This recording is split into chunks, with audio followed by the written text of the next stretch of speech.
and I'm very pleased to welcome all our audience today for our second panel, which is entitled India and 2070 Net Zero Commitments, and what the expectations and the potential for achieving that goal, and what lessons that other countries, particularly here in Asia, can take from the example that India is setting.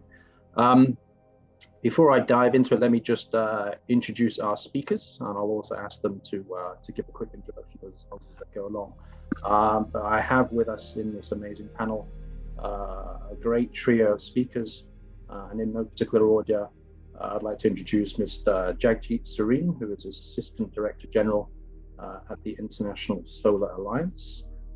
Joining him is Mr. Malcolm Wrigley, Chief Operating Officer for Prava Energy, formerly known as China Light and Power, for those of you in Hong Kong who will be familiar with that. And finally, Mr. Arindam Sengupta, who is Chief Sales and Marketing Officer at OMC Power. Welcome, folks. And yeah, before I go into specific questions and explore the topic, can I just ask each of you just to give a quick, literally 30-second introduction of yourselves and the company, just for the benefit of our audience today. So if we could kick off with Malcolm. Yes, hello everybody.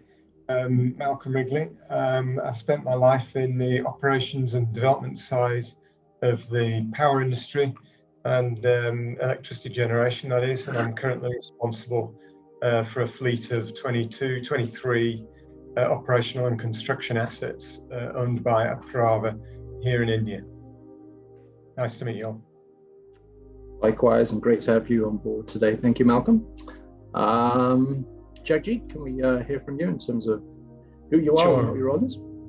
Yeah, thanks. Hello, everyone. Jagjit Sareen here from International Solar Alliance. My current responsibility at ISA is to lead strategy and resource mobilization.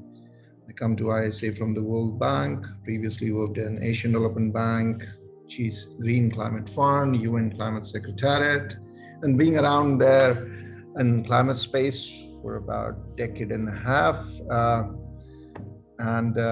Maybe very quickly about International Solar Alliance. This is another international organization, but exclusively focused on promoting solar across the globe. Thank you. Fantastic. We couldn't have a better person on board for this particular panel, so I appreciate your time, Jagjit. And finally, last but not least, Mr. Sengupta. Good afternoon, everybody. Great to meet Jagjit, Malcolm, and Chee Chan. Looking forward to some interesting discussions ahead. My name is Arindam, and I represent OMC Power. We basically focus in the rural areas of India in terms of providing utility services on the backdrop of generating, producing, and distributing renewable energies. We so far have been able to connect almost 280 villages, and we intend scaling it up to about 1,300 by end of next calendar year. Happy to be on board and looking forward to really good discussions. Great, fantastic. Thanks, Arindam.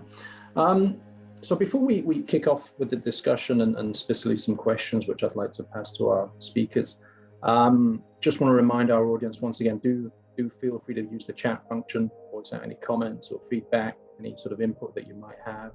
And please do submit your questions. I noticed the folks seemed to be a little bit quiet in the first session, so hopefully we can stimulate you guys into joining this debate and discussion. It's not just the speakers today that we'd like to hear from, but we'd also like to hear from you in the audience as well. So this topic of India and its 2070 net zero commitment, clearly it's, as Tony mentioned, it was a very big announcement and certainly something that people looked on with a lot of optimism following COP26. But as Tony also mentioned, it's been a bit quiet, right? So what's been happening since that announcement, since that sort of a commitment has been made, and particularly in light of what we're seeing in India at the moment. I think you're just in the grips of another heat wave. Temperatures 49, 50 degrees Celsius. I think you guys are experiencing slightly more palatable temperatures right now, hopefully. In regards to that goal, I'd like to ask all our panelists, is that goal realistic for a start? And if it is, in your view, what have we seen in terms of real progress, and what opportunities are there since that announcement at the end of last year, COP26? What are you seeing happening on the ground, changes that are happening that will hopefully get us towards that goal? Maybe I'll start with Aaron down, since you're looming large on my screen. All right. So I think, when I look at, there have been 2-3 headwinds and multiple tailwinds, I would say. I think one of the biggest headwind has been the COVID, and that's sort of been a dampener of sorts as far as everything is concerned. However, I think from a perspective of when I look at the renewables deployment since 2015, I think we've almost been 5 times of what we were. So there's been a considerable amount of this in spite, driven by definitely the global decline in costs. And when I look at the actual deployment of the PVs and which we are currently focusing on as far as OMC is concerned, it's pretty much on target. Definitely we need to see how the emission standards change, with 3 things happening. I think one is the industrialization. Second is in terms of how we are becoming more cosmopolitization, if that's the word. And third is how the rural economy is progressing. So I think that's something that we need to really see and be part of the ecosystem on how to progress that. We definitely are seeing a sizable amount of improvement of the solar mix, as we've seen in the demand response. And I think the last one is on how the storage in batteries as well as digitization progresses across the socio-strata. Great. Thank you for that, Aaron. Before I sort of dive into some of those other points, maybe I'll just ask the other speakers for their input on this particular question. Jagjit, what's your view on this 2070 goal and any signs of progress and serious sort of potential we're seeing right now? See, in one way, 2070 looks like so far away, but in terms of the energy transition we are talking about and shifting economies like India, we have to start now and keep at it, because these systems take time. These assets are long dated. I'm talking about energy assets, infra assets, EV assets, and others. They have a life cycle of 20-30 years, and a replacement and issue of stranded assets becomes key as we make major policy shifts for energy transition. But one of the marker as we want to postulate for future would be looking at the recent history of Indian energy transition. And if you look at the last decade, I think India has made major strides in terms of its renewable energy installed capacity, moving towards EV agenda, moving towards, as recently, hydrogen agenda, reducing its carbon intensity in the energy mix, improving its energy efficiency. You look at the sectors of economy like steel, which are highly energy intensive, but they are one of the most energy efficient plants in India, if you compare with Europe and others. So the way I look at this issue is, let's break this whole question of decarbonization into sectors, and then see if in the last decade, the markers are in positive direction and are aggressive enough, so if you linearly project them, would they take us closer to where we want to go in many decades to come?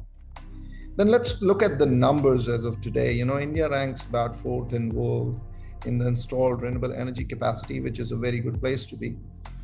And here you're talking about both developed and developing economies. India still has major developmental challenges. There are hundreds of millions of population still under $1 a day. So there are severe developmental challenges, and impact of climate change, including the heat wave we saw, which dampened the wheat production, depresses the rural income, and COVID and others. So there are a lot of stretch on economy, but still, In terms of non-fossil fuel energy, it increased more than 25% in the last 7 years. And as we move forward, it would be 40% of the energy mix. Look at the solar story. So the way at least we are reading, and India is one of the members of International Solar Alliance and the founding members. So I will only provide a broad take on, as an international institution, on India, that where India is heading for us, it's greening all sectors of economy, or electrifying all sectors of economy, plus hydrogen. And they would be greening the electricity. So if you take these two broad levers in which this economy would be shifted, we are very hopeful that India would come out as a global leader in energy transition agenda. Let me pause there and I'll pick up these threads as we move along. Fantastic. Yeah, there's definitely a few points there that we'd love to sort of hear more and dig deeper into. So we're going to come back to those, Jagjit. But at this point, I just want to go to Malcolm, and as we talk about energy transition, clearly that's an area where you're obviously seeing a lot of activity right now in your company and with what you're doing in India.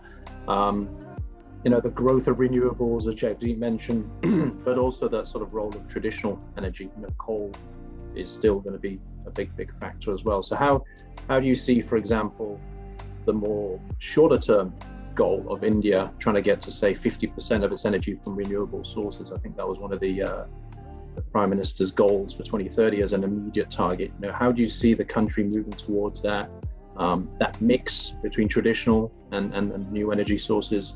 Is that going to be moved? Where do you see that shifting in the immediate future? Yeah, both the previous speakers, Jagjit and Arindam, both referred to the rapid rollout that we've seen of renewables and the rapid deployment, and that is laudable here in India. The government's got a very clear policy. They're pursuing it relentlessly, and construction's going on all over the country for renewable energy, and which we're taking part in, of course.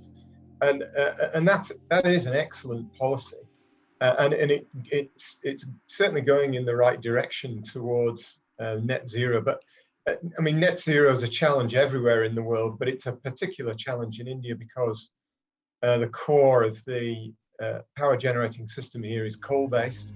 That's not a surprise. Everybody knows that, and coal is just the worst emitter. India doesn't have a credible alternative to coal at the moment, and that's where the missing piece of government policy needs to be directed, to replace that coal, and replace it we must. And there's lots of options, and I think the solution isn't a simple single silver bullet. It's going to have to be a good mix. For me, nuclear is a natural part of the zero carbon mix. There are other pieces of the mix. I think Jagjit mentioned the green hydrogen, which for me is perhaps going to be, time will tell, but I think will turn out to be too high a cost, and we're going to have to look for something else, some other means of storage. At the moment, the storage technologies we've got are a little bit too short term. We need storage that runs over weeks, possibly months, and that can only come from pumped storage or more hydro or other forms of storage. There are mechanical systems of storage as well.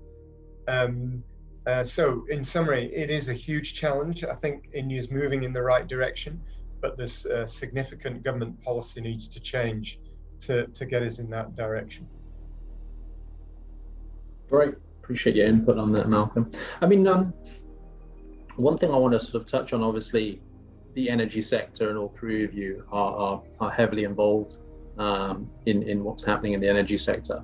But just to broaden this discussion beyond just, say, the supply side of things, if we look at demand, I think I just saw the other day that the year-on-year electricity demand in India has gone up by 40-50%, I believe, right? On the back of things like the heat wave, but also rapid industrial recovery from post-COVID. So how are we going to balance, and I'm interested to see, sort of get input from all of you, how are we going to balance that clear need to accelerate development on an economic level, that clear demand that it's going to have on the electricity demand. Obviously, it's going to fuel coal, given that coal's such a big base of that. Yeah, how we're going to sort of commit to that net zero target while demand is going to go up? Is it through policy, as you say, just to drive up that portion of renewables, or is it going to more focus on energy efficiency and demand issues? I'd like to see how you guys see that equation. Where are we going to sort of see more increased efforts to sort of get us to a sort of balanced development path, I guess. And this is sort of important for other countries as well in the region, as they also face similar challenges. That's a great question. So, let me take a leaf out of our chapter, what we're doing at OMC, and then I can talk on the larger perspective. See, it's all about controlling emissions, right? From a net zero, if I just break it down into bare minimalistic and simplistic approach, it's about how to control the emission. So, as you rightly said, there are three things happening, right? There is industrialization, there is a huge amount of commercialization happening, and at the same time, development happening, leading to a huge amount of emissions. So when I look at the rural areas, which is where OMC focuses on, which is primarily today on agriculture as the main source of economy, number one. But the other part, which with the whole mobile penetration increasing, the diesel generators form the largest, and if I'm not wrong, and my co-panelists will be able to say, I think it's the second largest producer of GHG.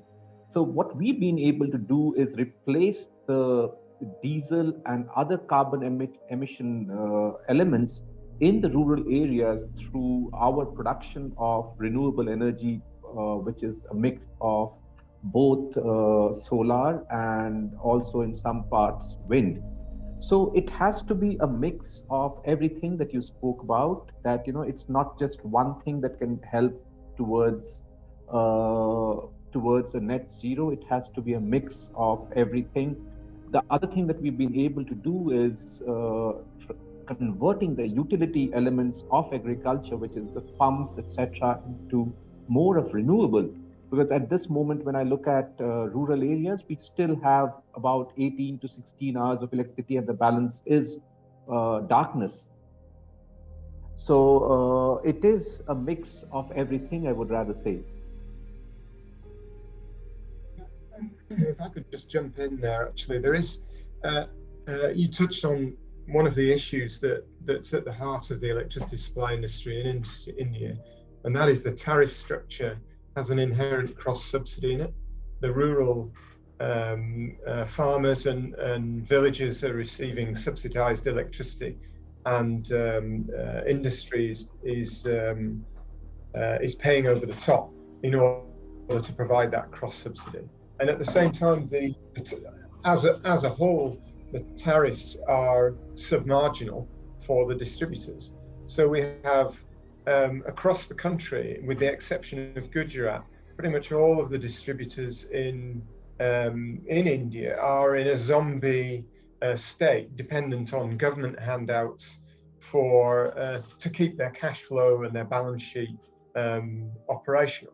And that needs to be addressed, primarily because cheap electricity anywhere, below marginal cost electricity anywhere, will stimulate irrational consumption. And that's something that the government needs to address as part of the broader policy to achieve net zero. And you're right in your introduction, Chee, there is huge growth forecast as more people move up into the middle class and the country industrializes further than it already is. So there will be huge growth in years to come. I'm not sure it's 50% a year, but it has been into double digits in previous years, low teens as the growth percentage, which is a huge growth rate to deal with. And we need to add more renewables. There's lots of scope on the system for more renewables yet. but the time will come when we need something else. Just to emphasize my original point, we need something else more reliable on the system than renewables in order to back up those renewables and keep them operational. And there is scope for that around the system. Just to add to that, means just one sentence to that, Malcolm, you absolutely nailed it as far as the pricing and the government's grid system is concerned. I think the other part is also for the alternative energies to hit on their business models which are sustainable.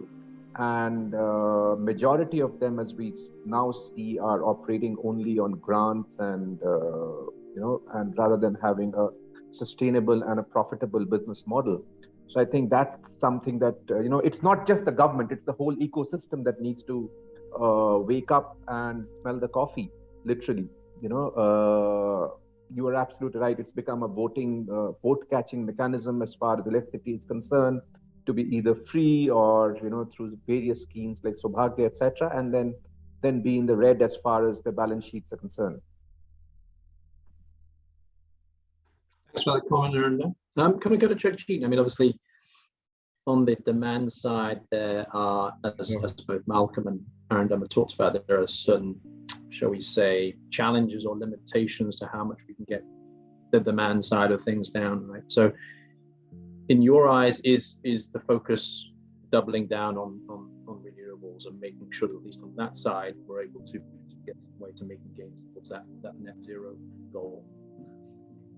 See, of the timelines we are talking, 2070, let me repeat, 2070, it's like 50 years off. Of the trends we are looking at globally, how various sectors of economy would evolve, how urbanization would evolve, how rural-urban migration would happen, how the consumption pattern is changing, the digitalization of every sector of economy, how the sectors of economy are just changing, becoming more consumer-centric. Plus, consumers are becoming producers. What we see in the Bay Area, everybody has solar panel on their rooftop. They produce themselves and export and all that, have independence at a household level. I think you would see that in India, at least in metros, in 10-15 years. We have states experimenting with net metering. At least the cities of India, if you want to imagine, of 2030, 2040, 2050, you can think of a very different kind of energy consumption pattern, and the way they themselves produce energy, how EV systems would evolve, how hydrogen economy would evolve. So, what I'm trying to suggest here is let's stretch our imagination forward a bit, and then see how current trends and current policy choices feed into those trends, or they are at odds with those trends. I fully agree with Malcolm when he says base load is an issue. We need to change the base load to more greener sources. Their storage becomes important if you're talking about solar. So whether it's pump storage or big battery storage, different than lithium ion, and combination of solar with other renewables becomes important, and nuclear becomes very important. Then you start thinking about modular nuclear plants, which are 300 megawatt up, so that their construction time is much more shorter than the lead times we have seen, which is sometimes never ending. So what I'm trying to suggest here is that when we look at 2070 in that context, we need to break it down and put it in context how the cities in India would evolve, how the urban dwellers, their consumption pattern, how energy efficient, what would be the energy choices, would they be producing their own energy largely and consuming their modes of transports would be largely powered by electricity or hydrogen. Then you're talking about a very different kind of policy choices now feeding into those trends. And what we see, the policy choices are in the right direction. There's always a lag between global commitments translating into national policies, translating into implementation. There is always a lag, even for the short term. 2030 target, there is a lag. Here you're talking about 2070. Best of my knowledge, we don't even see forwards and futures beyond 5 years. China plan, which is the most planned economy, doesn't plan beyond 5 years. So here we are talking about 50 years of planning. So I think my 2 cents in all these debates on decarbonization or energy transition, let's break it down to decades maybe, and then compare it to how different economies have evolved and make a best guess on how Indian economy would evolve and whether current choices are in line with that. And I see the trend positive. Thank you. Let me just sort of jump in there. So if we look at, say, and as you correctly point out, Jagjit, breaking it into, manageable timelines. If we look at, say, the next 10 years, if I'm a country, a developing country like Indonesia or the Philippines or, Myanmar or wherever that might be in this region, what are the lessons that I should be looking to that India is learning? What are the things that I should be taking away from the model or the policies that's happening in India that should give me some realistic chance of breaking that or decoupling that relationship between developing economy, high energy usage, plus also trying to provide some sort of sustainable path to at least limiting carbon emissions? What are the key 1 or 2 things I would be taking away from the Indian model right now? So, let's take example of Indonesia, and ISA recently hosted a Indonesia Solar Summit. And one of the workshop themes which we co-created was sharing experiences among G20 countries, Indonesia as a host this year. And we were talking about how India has grown its solar sector or renewable sector large in last decade and what Indonesia can learn. So few things which Indonesian counterparts, both industry, regulators, and financiers were saying, the rapid growth in utility scale solar, plus the residential solar we have seen, there's a lot to learn. Plus in the far islands where mini grids are the only solution, you can't take the grid lines because it would be too costly. There are things they can learn from India. Plus how different themes are structured. See, Indian largest utility, I think it's the largest, National Thermal Power Corporation, NTPC. Now 30% of their assets, if I'm not wrong, are renewable. And utility, the largest utility in Indonesia, wants to learn how they moved, how they went first from doing SPV to now on their balance sheets, raising green bonds, how it all evolved. Also the big solar plants, whether it's Rewa, whether it's in Rajasthan or Karnataka, big provinces, hundreds of megawatts of solars. How did government secured or collateralize the risk? How private sector risk was minimized, how different MDBs, World Bank, ADB, work with national banks to provide financing. See, cost of capital is not that big an issue in Indonesia, but just access of long-dated debt is an issue. So we've been talking to various banks in Indonesia. They're saying if we are backed by first loss guarantees for long-dated tenures, we could finance solar transition in Indonesia. They have joined the Gigawatt Club now with the commitments they have made. So the point I'm making is that if you unpack how private sector contributed in India, how policy shaped up, how public utilities came in and drove the whole solar revolution, if I could use that word, Indonesian counterparts are learning a lot. And we at ISA are trying to curate and facilitate that conversation. And similar lessons could be learned for other countries. See where India is today, and where India was 10 years ago. Many countries in Africa are at that stage. One single state, Madhya Pradesh, is equivalent to I don't know how many countries in Africa with similar developmental challenges, access issues, which Arindam talked about. So there's a lot to be learned and shared there, but it's all a positive story as far as we see it. Thank you. And I just want to ask our other 2 speakers. As Jagjit mentioned, it's private sector is playing a big role there.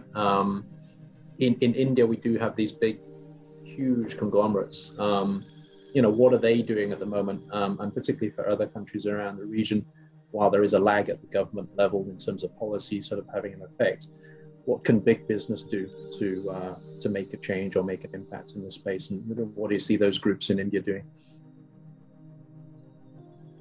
I think if I might right in here, those large groups, people like Tata and Adani that we mentioned in the lead up, many of them have already signed up for the Science-Based Target Initiative, as have we, in fact, and shown leadership in that regard.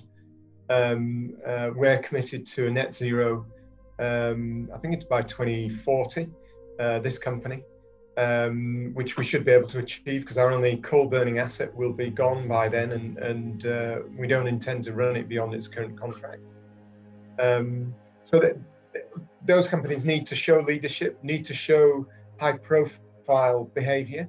And just cutting back to what Jagjit was saying before, you know, how is it done? The renewable revolution that India has seen has been led by a very clear, well-executed government policy. And I think with leadership in the private sector, like we were just discussing just then, and a decent, clear government policy in those directions, then I think it's achievable. Yeah, that's what I'd say.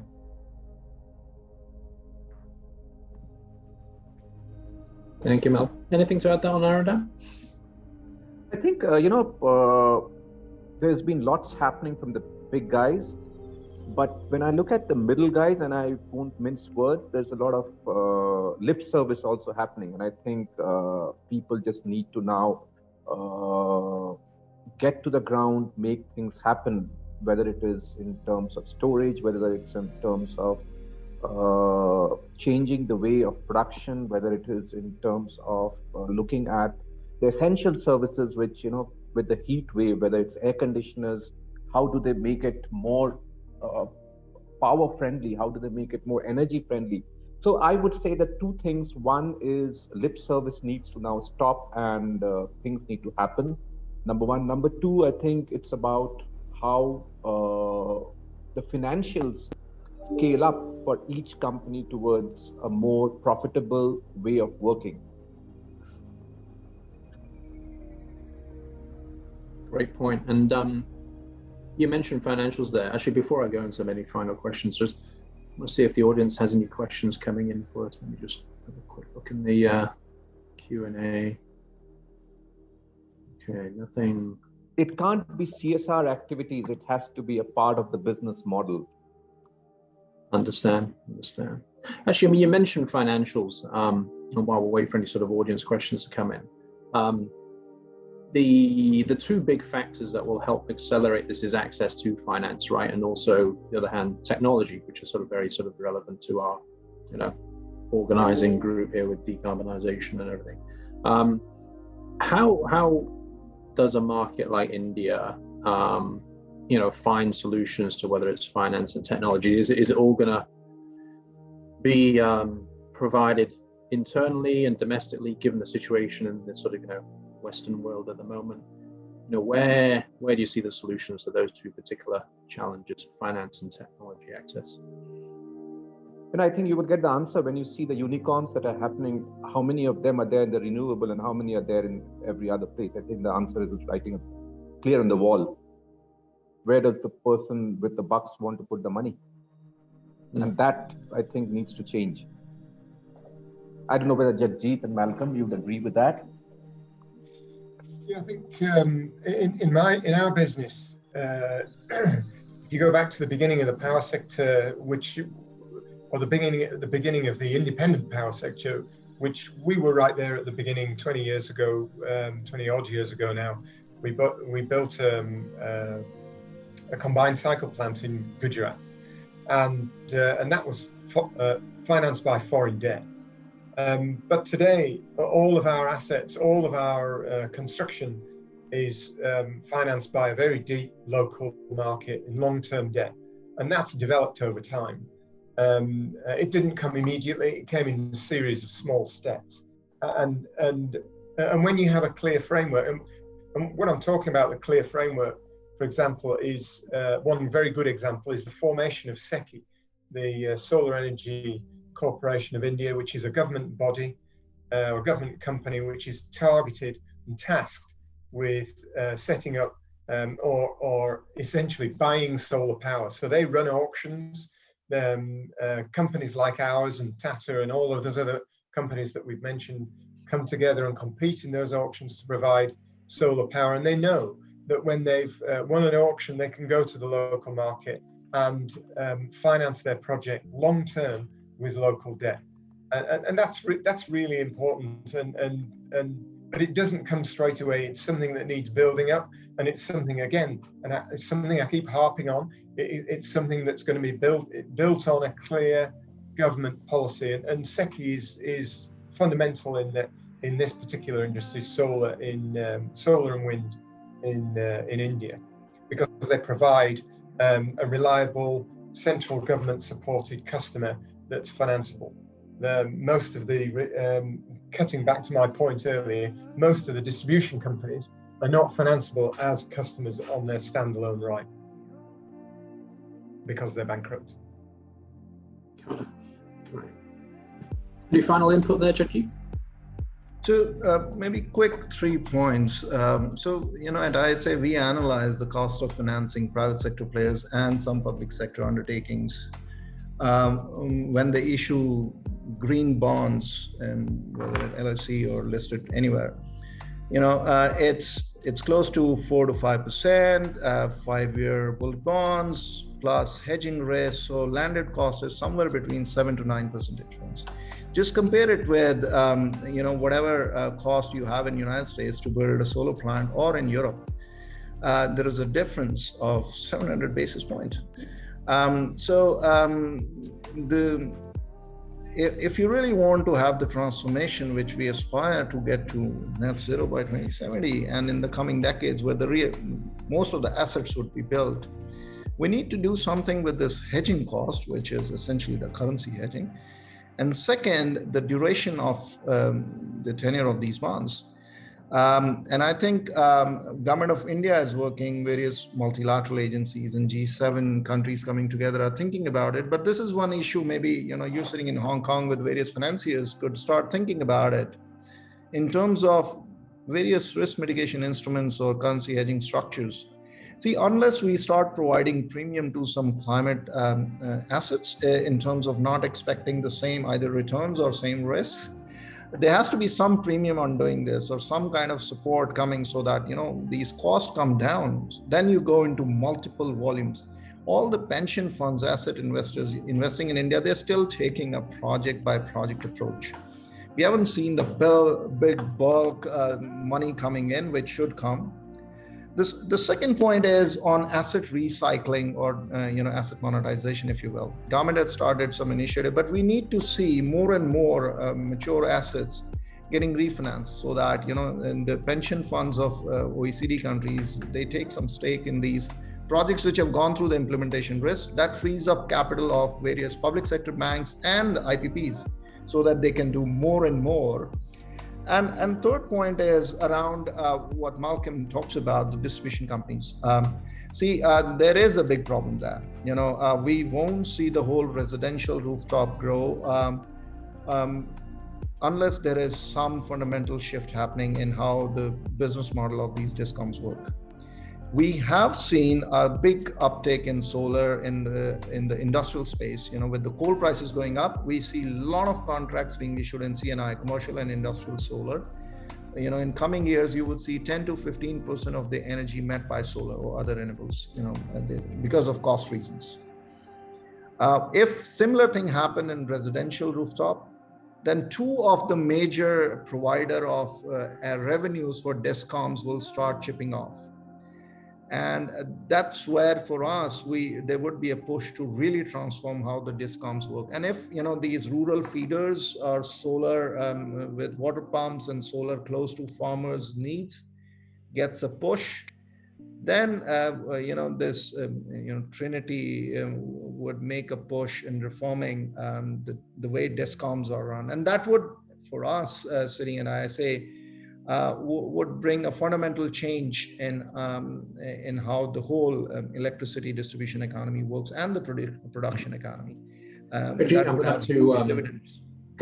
to have to have you to wrap up there, because we're getting a little bit tight on our time, but really appreciate the input, and we'd love to hear more, obviously.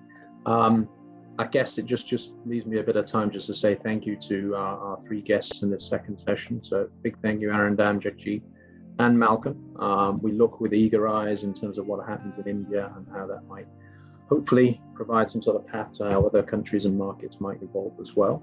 But yeah, I'm going to pass the mic and the screen back to Tony, who will give us a bit of a wrap up for today and probably give us a final call to action, I guess, for what's next. Chee, Joyce, and the Edelman team, thank you very much for inviting the panelists for the second discussion. And I also would like to thank everyone for joining us today. And I would like to highlight that this is not the end. This is not a one-off. We will continue the conversation. Everyone will get on our mailing list. You can unsubscribe if you like, but it is an invitation to be part of the community. We will never send you marketing materials, to be part of the discussions like this today. And even more, we are organizing actually a get-together towards the end of the year in person. And just like today, it will be by invitation only. It will be like people, it will be for people like yourselves, people that are actually on the ground working at the intersection of decarbonization, investment, engineering, technology, innovation, and making decisions, or are making the difference. So with that, that's my last note. That is the call to action, to keep working, keep pushing, keep exchanging, and to stick together. And I can't wait to see you all in person sometime soon. Thank you again.